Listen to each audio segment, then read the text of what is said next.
Hello student, आप सभी लोगों का हमारे YouTube channel Rathore education point में बहुत बहुत स्वागत है। अगर आपको भी चाहिए पैरा मेडिकल में सिलेक्शन तो आप अभी हमारे नोट्स को खरीदें। बिल्कुल, अगर आप भी चाहते हैं कि इस वर्ष हमारा पैरा मेडिकल में सिलेक्शन हो तो आप हमारे नोट्स को खरीद सकते हैं। मात्र 99 रुपये में आपको पैरा मेडिकल के सभी विषयों का संपूर्ण नोट्स मिलेगा। हमारे नोट्स से 80% क्वेश्चन लड़ने की गारंटी है।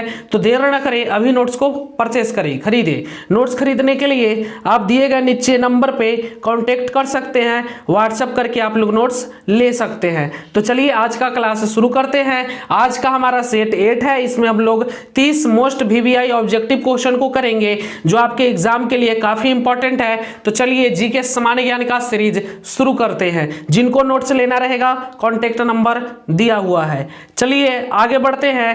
पहला प्रश्न है हमारा, समझिएगा।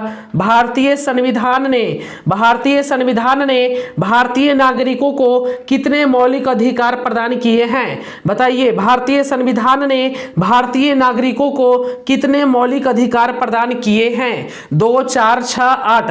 तो बता दे, भारतीय संविधान ने भारतीय नागरिकों को 6 बिल्कुल 6 मौलिक अधिकार प्रदान किए हैं, याद रखिएगा। चलिए नेक्स्ट प्रश्न है। 14 वर्ष से कम आयु के बहुत से गरीब बच्चे को, चलिए समझा रहे, आप बहुत ही देखते होंगे जो 14 वर्ष से कम आयु के बच्चे हैं, जो 14 साल से कम के बच्चे हैं, बहुत से गरीब बच्चे पटाखे बनाने वाले कारखाने में काम करते हैं। एक पटाखा बनाने वाला कारखाना है, फैक्ट्री है, वहां पर काम करते हैं, जिनकी उम्र 14 वर्ष से कम है। इन कारखानों में बच्चों को काम देने से किस मौलिक अधिकार का उल्लंघन होगा, यानी किस फंडामेंटल राइट्स का उल्लंघन होगा, मौलिक अधिकार का उल्लंघन होगा? तो वो होगा हमारा सेकंड का बी, शोषण के विरुद्ध अधिकार। शोषण के विरुद्ध अधिकार है, ये फंडामेंटल राइट्स है, इसका कोई दुरुपयोग नहीं कर सकता। चलिए आगे बढ़ेंगे। लोकसभा का कार्यकाल होता है, बताइए लोकसभा का कार्यकाल कितने दिनों का होता है? बिल्कुल भाई, सब पढ़ाएंगे, हिंदी भी पढ़ाएंगे, मैथ भी पढ़ाएंगे, इंग्लिश भी पढ़ाएंगे, सब विषय पढ़ाएंगे।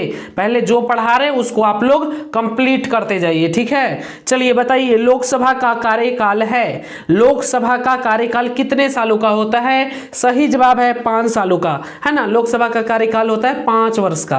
5 वर्ष में जितना लूटना है लूट लीजिए। चलिए नेक्स्ट प्रश्न है 4 नंबर। भारत के राष्ट्रपति को पद की शपथ कौन दिलवाता है? बताइए, भारत के राष्ट्रपति को पद की शपथ कौन दिलवाता है? Chief election commissioner, supreme court के मुख्य न्यायाधीश, चीफ मिनिस्टर, मुख्यमंत्री, प्राइम मिनिस्टर यानी प्रधानमंत्री। बताइए 4 का सही जवाब होगा ऑप्शन बी, याद रखिएगा ऑप्शन बी, सुप्रीम कोर्ट के मुख्य न्यायाधीश। समझ लीजिए, है ना खतरनाक।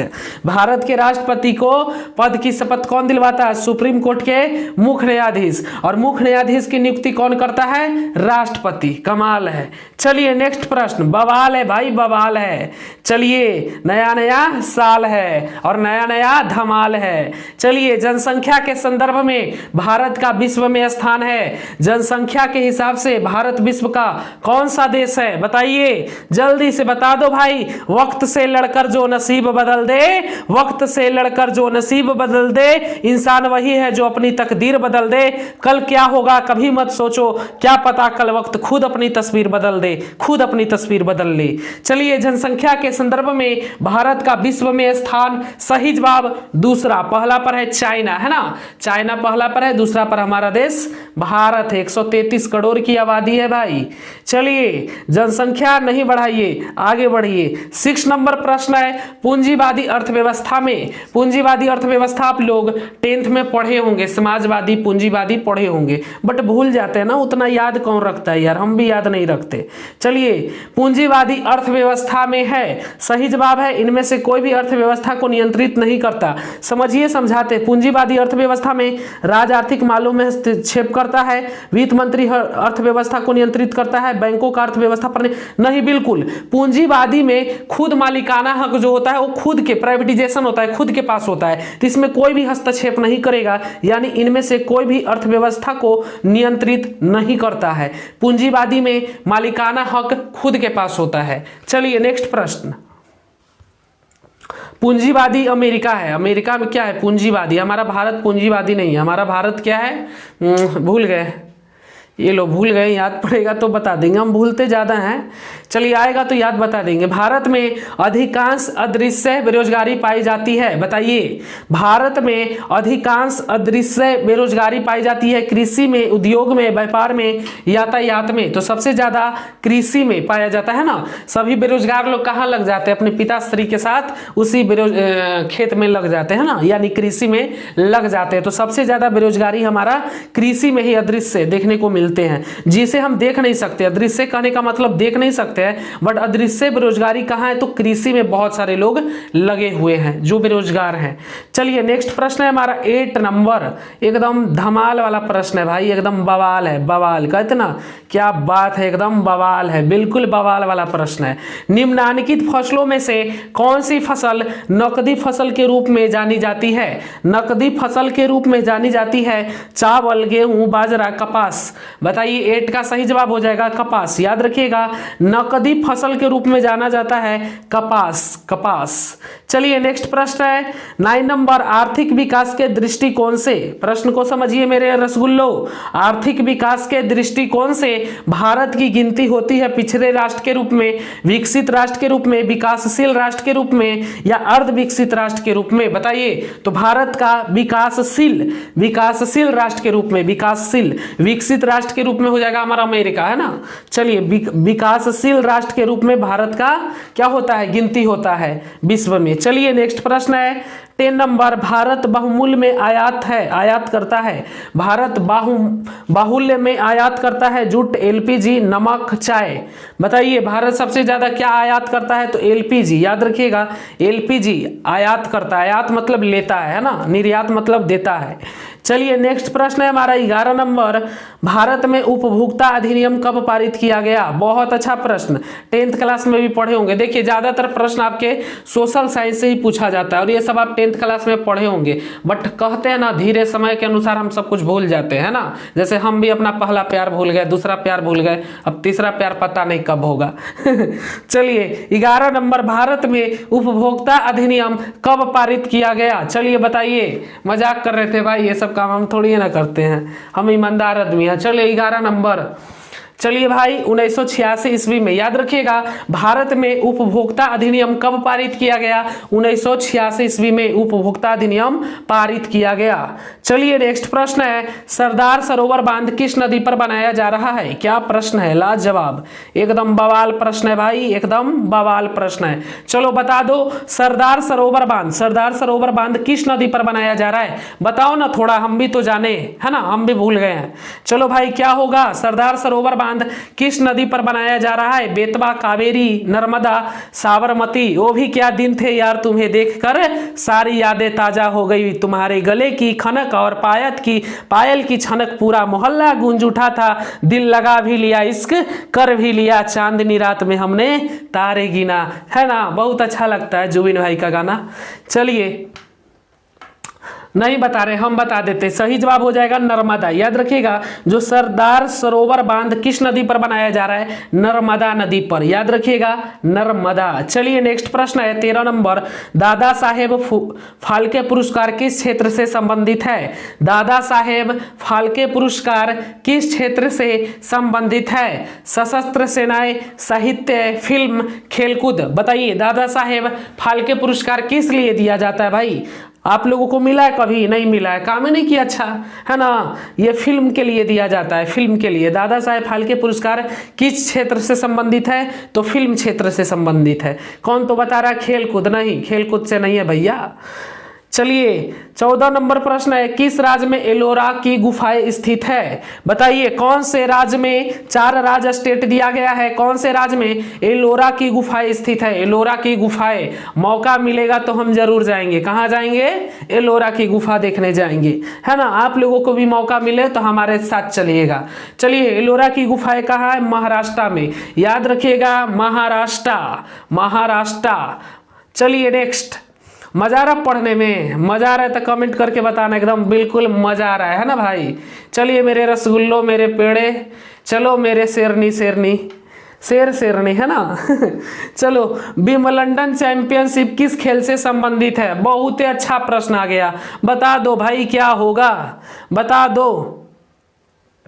विंबलडन चैंपियनशिप किस खेल से संबंधित है? Badminton, cricket, football, tennis. सही जवाब होगा ऑप्शन डी टेनिस, याद रखना टेनिस। चलिए नेक्स्ट प्रश्न की ओर बढ़ेंगे। नेक्स्ट प्रश्न है विश्व प्रसिद्ध थार रेगिस्तान किस राज्य में स्थित है? बहुत अच्छा प्रश्न, क्या लाजवाब प्रश्न है एकदम, है ना, पूरा रस भरा हुआ है इसमें, रसगुल्ला में, है ना मेरे रसगुल्लो। चलिए विश्व प्रसिद्ध, विश्व में प्रसिद्ध है ना, विश्व में प्रसिद्ध है थार रेगिस्तान किस राज्य में है? बताइए तो थोड़ा सा।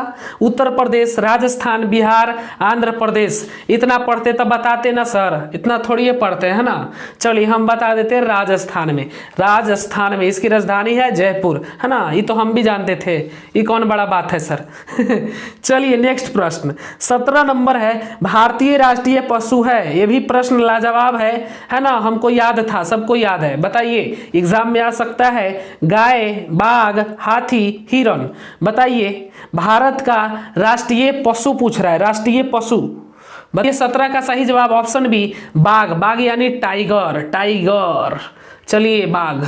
चलिए नेक्स्ट प्रश्न है, श्वेत क्रांति किस चीज के उत्पादन से संबंधित है? श्वेत क्रांति किस चीज के उत्पादन से संबंधित है? दूध, चाय, चीनी, कॉफी। चलो बता दो भाई, मेरा दिल भी ले गई, मेरा चैन भी ले गई, हद हो गई जब मैंने देखा वो मेरा 5 रुपया वाला कलम भी लेके चल गई, है ना, गजब है। मांग लेती तो दे देते हम, बट समझती नहीं है, बैग में से निकाल के लेके चल गई। जाने दो, कोई दिक्कत नहीं है, हमारे पास डबल पेन था। चलिए 18 नंबर का बताइए, श्वेत क्रांति किस चीज के उत्पादन से संबंधित है? बहुत अच्छा, वेरी गुड, हमें लग भी रहा था आप लोग दूधे लगाएंगे, बिल्कुल दूध सही हो जाएगा, है ना, दूध दूध। चलिए नेक्स्ट प्रश्न है, नील नदी गिरती है, बहुत अच्छा प्रश्न, नील नदी गिरती है, बताइए किसके घर के बगल में? आपके घर के बगल में, हमारे घर के बगल में, इनमें से कोई नहीं। बताइए काला सागर में, हिंद महासागर में, भूमध्य सागर में, अरब सागर में नील नदी गिरती है। जो आज सपने में है वो कल हकीकत में भी होगा, जो आज सपने में है वो कल हकीकत में भी होगा। अगर करोगे मेहनत, जो आज औकात में नहीं है वो कल तेरे जेब में होगा। बिल्कुल मेरे रसगुल्लो। बताइए नील नदी कहाँ गिरती है? सही जवाब ऑप्शन सी भूमध्य सागर में, याद रखिएगा भूमध्य सागर में। अब आपके घर में थोड़ी है जाके नील नदी गिरेगा, कहीं ना कहीं ये भूमध्य सागर में ही गिरेगा, है ना। कोई घर में भी सोच रहा था का? आप लोग सोचते बहुत है ना, सोचना गलत बात नहीं है, अच्छा अच्छा सोचिए ना। निम्नलिखित में से कौन सा स्थान सर्वाधिक वर्षा के लिए प्रसिद्ध है, यानी सबसे ज्यादा बारिश होता है? एक बारिश वाला सॉन्ग है ना, बरसात में भीग जाने दे, भीगी रात में मजा आएगा। चलो अब मजा नहीं आएगा, पहले एग्जाम निकल लो फिर मजा आएगा। चलिए सबसे ज्यादा कहाँ पे बारिश होता है? याद रखिएगा मानसिन राम, मासिन राम, मासिन राम मेघालय में, है ना, मासिन राम मेघालय में खूब वर्षा होता है ना, वहां पर चले जाना भाई, मजा आ जाएगा, है ना।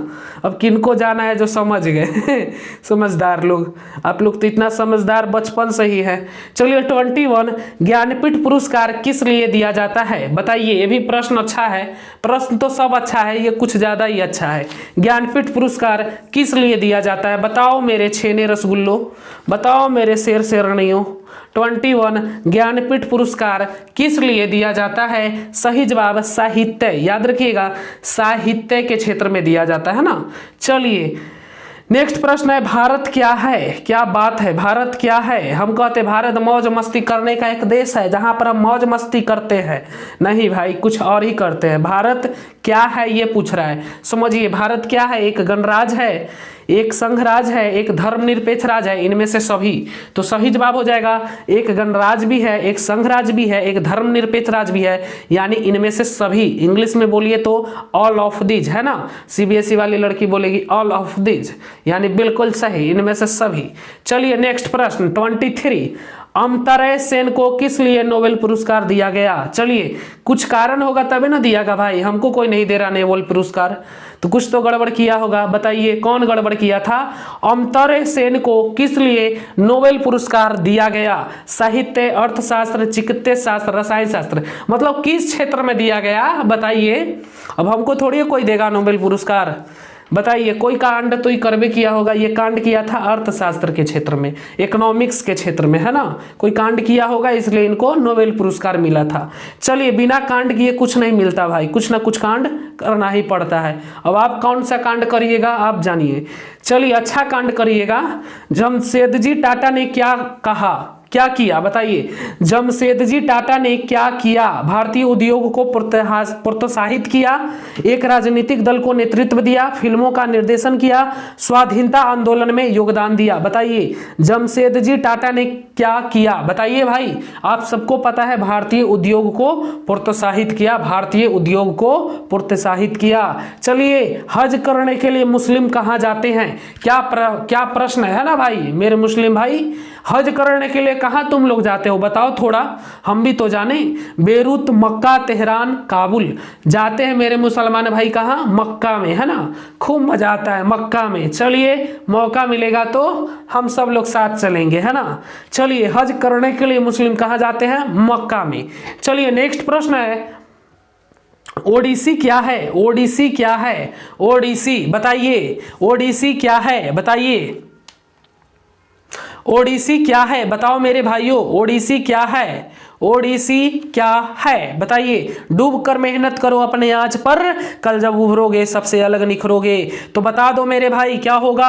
ओडिस क्या है? सही जवाब, एक नृत्य कला है, एक नृत्य कला है। ओडिसी कहने का मतलब ही है, ओडिसी मतलब नाचे वाला, ओडिसी मतलब नाचे वाला, यानी नृत्य कला। चलिए, नेक्स्ट प्रश्न है, संथाल लोग कहाँ रहते हैं? संथाल लोग कहाँ रहते हैं? ये मैंने कल पढ़ाया था, वो सब 12th वाला में पढ़ाया था।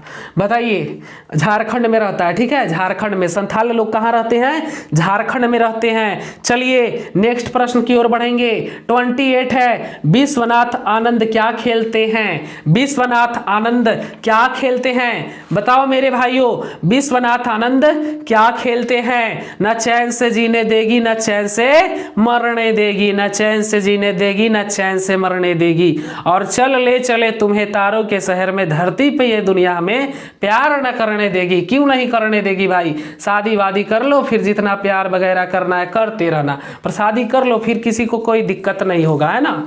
इसलिए तुम्हें जरूरत नहीं है चांद पर जाने का, झूठा वादा नहीं करो, है ना। चलिए, विश्वनाथ आनंद क्या खेलते हैं? 28 का सही जवाब शतरंज खेलते हैं ना, शतरंज। चलिए, नेक्स्ट प्रश्न है, पंडित रविशंकर क्या है? बताओ मेरे रसगुल्लो, पंडित रविशंकर क्या है? एक विख्यात शिक्षक, एक विख्यात गायक, एक विख्यात लेखक, एक विख्यात सितार वादक। बताइए, 29 का सही जवाब एक विख्यात सितार वादक। चलिए, नेक्स्ट प्रश्न, पैरामेडिकल क्वेश्चन पेपर एकदम उड़ा उड़ा के क्वेश्चन करवा रहे हैं, सबको याद करते चलो, ठीक है। याद करोगे तभी तुम्हारा सिलेक्शन होगा, सिलेक्शन तो इस बार से छीना जाएगा। बिरसा मुंडा कौन था? बताइए, क्या प्रश्न है, लाजवाब प्रश्न है ना। बताओ मेरे रसगुल्लो, क्या होगा? बिरसा मुंडा कौन था? बताओ, शेर शेर नहीं हो मेरे, बिरसा मुंडा कौन था? बता दो जल्दी से भाई, बिरसा मुंडा कौन था? सपने को पाने के लिए समझदार नहीं, पागल बनना पड़ता है। क्या बनना पड़ता है? पागल बनना पड़ता है। बिल्कुल, बिरसा मुंडा एक प्रकार का जनजाति विद्रोह था, ठीक है, एक जनजाति विद्रोही था। बिरसा मुंडा एक जनजाति विद्रोही था, याद रखिएगा।